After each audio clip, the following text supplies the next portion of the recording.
Hi guys, it's Jess from Honest Fiction, and welcome back to my channel.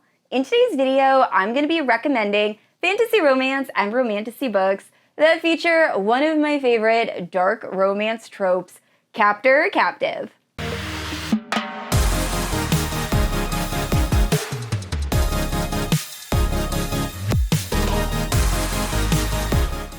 Alright guys, so Captor, Captive romance is exactly what the name suggests. Typically, a character holds another character against their will, and over time, tension, obsession, and normally something a bit deeper begins to grow. These books tend to be very messy, completely addicting, and become even more so when you add magic, a fantasy world, and a morally gray shadow daddy. So I will also say, these are all dark fantasy romance and romantasy recommendations. If you do not enjoy Captor, Captive or dark romance, totally okay, just scroll to another video. Just know going in, these are darker. Now, I will say some are definitely darker than others. I do have some kind of like tame Captor, Captive romances, if that makes any sense on this list. But for the most part, all of these books have upsetting content and you should definitely check triggers, so please do so. Now, for all of these books, I will give you a spoiler-free plot synopsis of every book and then my overall thoughts. And I'm so excited to talk about these dark fantasy romances with you guys. Now, if you're unfamiliar with my channel, I post new videos every Wednesday and Sunday. If you haven't yet, please like and subscribe. You can also hit that notification bell to be notified whenever I post new bookish content. You can also check out my Instagram, Goodreads, and Patreon, all linked down below. With all that out of the way, let's talk about these Captor, Captive romantasies.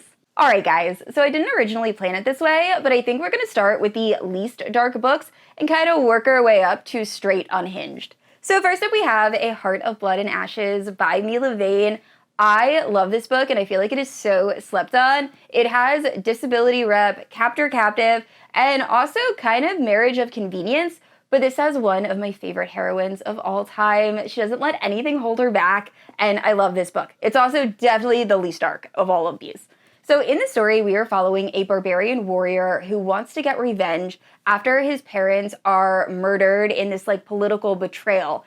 But it turns out the person that he blames for this murder has a few plans up her sleeve. So we follow Vane. Now Vane's parents are the ones that are responsible for killing Milla, the barbarian's family, and she actually hates her family. So when Milla goes to capture her, she says, hey, how about we get married instead? I can help you with revenge, and we can work together. Now, at first, Milla is kind of against this, hence the, like, Captor-Captive vibe, but slowly he starts to kind of see reason, and she's so easy to root for. Once again, one of my favorite heroines. So if you're looking for a book that's, like, Captor-Captive light, I feel like this is perfect. All right, so this next book is a bit of a stretch. However, she is a captive because it is a Beauty and the Beast reimagining, except in this one, there are 4 cursed fae princes, and our bookish heroine does not have to choose between them. This is a why choose Beauty and the Beast reimagining, so bonded by Thorns.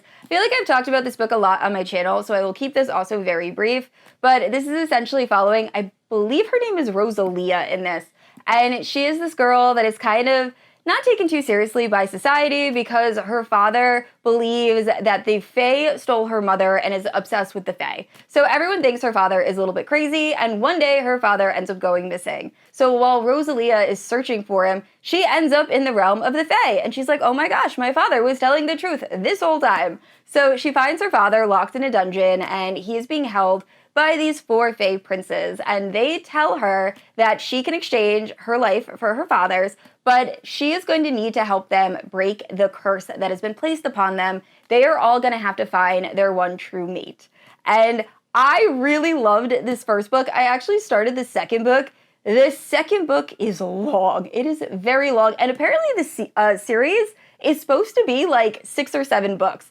I thought it was just a trilogy, so I'm very interested to see where the story is going to go. But another one, perfect if you're kind of new to Captor Captive and you want a lighter, spicier version. And that brings us to the inspiration for today's video, The Wolf King. I recently binged both this book and the second book. I cannot remember the last time I was so consumed by a romantasy series.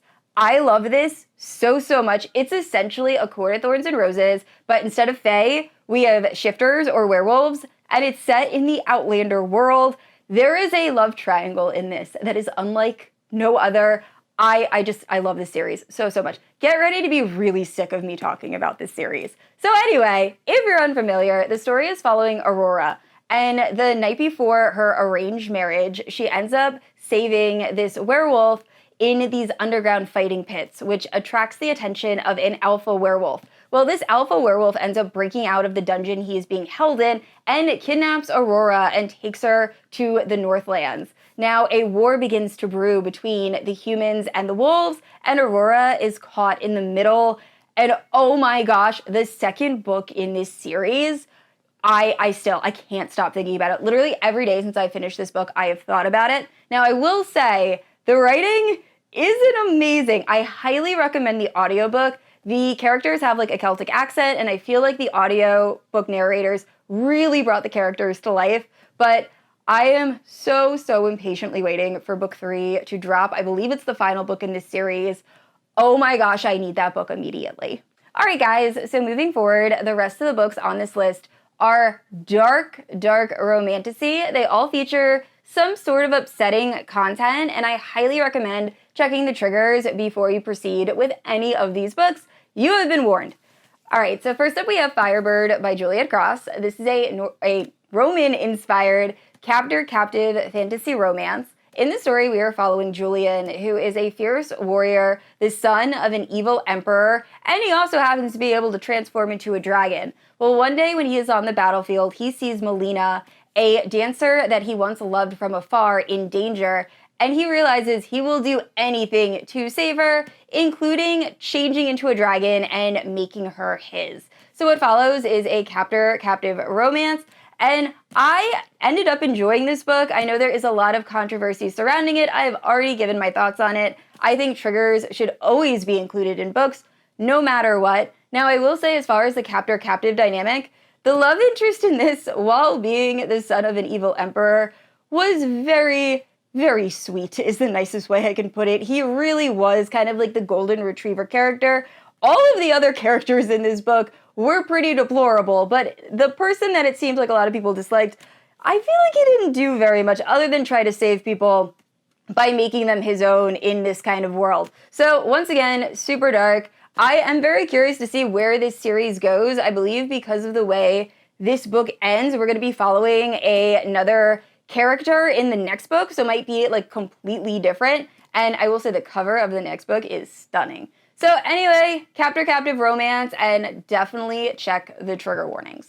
And next up is another book by Juliette Cross. We have The Wraith King. Now, I will say this starts out very dark, very captor-captive, and about halfway in, it does kind of lose that vibe, but still, the beginning is very dark and things do happen on page, so once again, check the triggers. But in this story, we are following Princess Una, who ends up sacrificing herself in order to end a brutal war. So she ends up giving up her life and her body to her people's greatest enemy, the Wraith King. But what starts out as a kind of political convenience soon starts to turn into more, especially for Gaul, who realizes that Princess Una might be his fated queen. And it's their romance. I did really enjoy this book. I will say I liked the first half of this book far more than the second half. The second half kind of changes into more of a quest to like fulfill a type of prophecy, while the first half definitely had that like captor-captive, not arranged marriage, but like forced marriage dynamic, which I love. So overall, I think I ended up giving this 4 stars, but a really solid read. And next up, we have How Does It Feel? The first book in the Infatuated Phase series. Now, I know I talk about this book all of the time, but it is one of my favorites, and it definitely has that dark captor-captive vibe, especially in this first book. I feel like most of the book she is a captive. So in the story, we are following this human biologist who ends up falling into the Unseelie court and is immediately captured by the obsessed Fae king of the Unseelie court, who tries to kill her multiple times upon meeting her. So he eventually tells her that she's going to have to compete these 3 deadly trials of his choosing in order to live, And what starts out as obsession slowly grows into more, and the lines between captor and captive start to blur. And it's so good and so unhinged. There's a tree monster in this. It's weird. It's a weird time. But overall, I love this series. I still have to continue, and this definitely has the captor-captive dynamic. And next up is a recent release. We have Rose in Chains by Julie Soto. Now, I'm sure many of you are aware this started out as HP fanfic. All of the nods to that wizard were removed, and it has now been traditionally published as Rose in Chains. So I actually read this pretty shortly after it released. I gave it 4.5 stars. I do think it lacked a lot of world building, and it really needed a bit more for it to feel like its own thing. But overall, I thought it was a solid dark romantasy. Once again, it is dark. Please go into it knowing it is a dark romantasy. Now, in the story, we are following Bryony, and Bryony was once part of this noble magical family, but there was a war, and her side ended up losing. So now she has been stripped of her power and her freedom, and she ends up being sold to this noble family known for their cruelty, and the son happens to be a boy that she once had a bit of a crush on when they were in school together. So as she is staying with this family, she's trying to figure out a way to survive, and she starts to hear whispers of a rebellion brewing, and the story really goes from there. Now, once again, like I said, I did enjoy this. Definitely has the captor-captive feel. I will say, also, this is not as dark as I was expecting. It's still dark, but I kind of went into it thinking of other HP fanfics, specifically one that's about to release in September under a new name. So I thought it was going to be like that level. I will say it's not quite as dark as that, but still pretty dark captor-captive romance. And next up, we have Reign of Shadows and Endings by Melissa K. Roehrich. This is the first book in the Legacy series. Now, I am hosting a read-along over on my Patreon starting in August, where we will be reading one book in the Legacy series every month until we finish the series.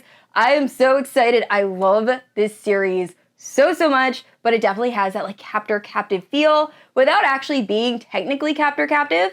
Essentially, if you've never read this book, we are following a world where the gods have given power to their children, the Legacy, and the Legacy rule over the Fae. Now, our main character, Tessa, is one of these Fae, and every 5 years or so, the Fae are chosen to go to one of the 6 different Legacy houses. Well, Tessa ends up being chosen to go to the Heir of Endings, which is like the super dark and scary kingdom, and she finds out she is going to be the personal source to the heir. Now, this essentially means she is going to have a mark placed upon her, and it's going to allow this heir to sense when she's near, feel her emotions, and it is just not something Tessa wants. So, most of this book is Tessa really trying to gain her own freedom, her own autonomy. All of these people are trying to use her for their own gains, and she is just trying to live her life. And oh my gosh, I love this series so much. But that mark that is placed on her is essentially like a forced bond, like a forced mating bond. So that's also kind of where this captor-captive comes into play. She doesn't want to be near these people, but she honestly, physically almost feels like she has to be. And I love this series. So do yourself a favor, if you have not read this, it is so good. Highly recommend picking up the Lady of Darkness series first. You do not have to, but there's so much information given to you, and I feel like you'll definitely appreciate the second book in this series a little bit more. All right, guys, and the last 3 books are all unhinged levels of dark. I have talked about 2 of them in the past, but this next one, I don't think I've ever discussed in a video. I'm pretty sure I DNF'd it. Just know all of these books, I think I rated around 3 stars if I finished them. They were probably a little bit too dark for me. But first up, we have the Unseelie Prince. So what I remember from this is we are following this prince who is a very evil guy and is ready to take the throne. The only issue is Fae law dictates he has to have a queen. So his solution to this is steal a human. So he steals this random human, puts her in a deadly maze, and says essentially, hey, if you can get out of this, you can be free. If not, you're either gonna die or you're gonna marry me. And we're just following her trying to survive. So very dark. Definitely have a like captor-captive / trying to get out of a maze type feel to it. Some of it was fun. The writing I also remember was not my favorite, but if you're looking for something super dark and twisty, check it out. And the last 2 books are both by the same author and are probably 2 of the darkest romantasies I have ever read in my entire life. So first up we have Feathers So Vicious. This is following a heroine who ends up being ripped out of her home and held captive by two raven shifters that are both super scary. One of them's like a bit of a golden retriever, but also has a deranged side. The other one is just kind of evil. So be prepared going into this. It is dark. It is really, really dark. I still have not read the sequel. I did have a friend just finish it, and now I'm really intrigued, and I might go back and potentially do a reread when I'm in the mood for something like super, super dark and heavy and deranged.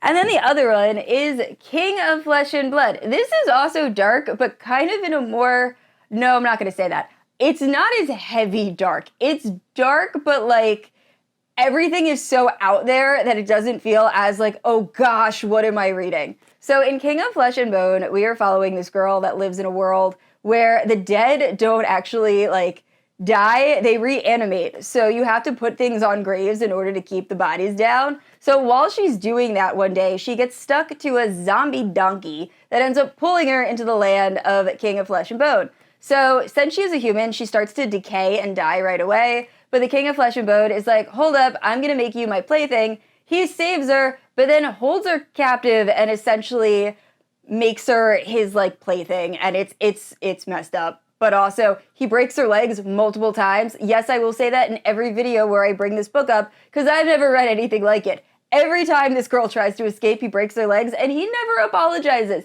This guy never gets redeemed. Honestly, this book is really just watching this woman go through so much that eventually she's just becomes a villain herself, and I was kind of here for it.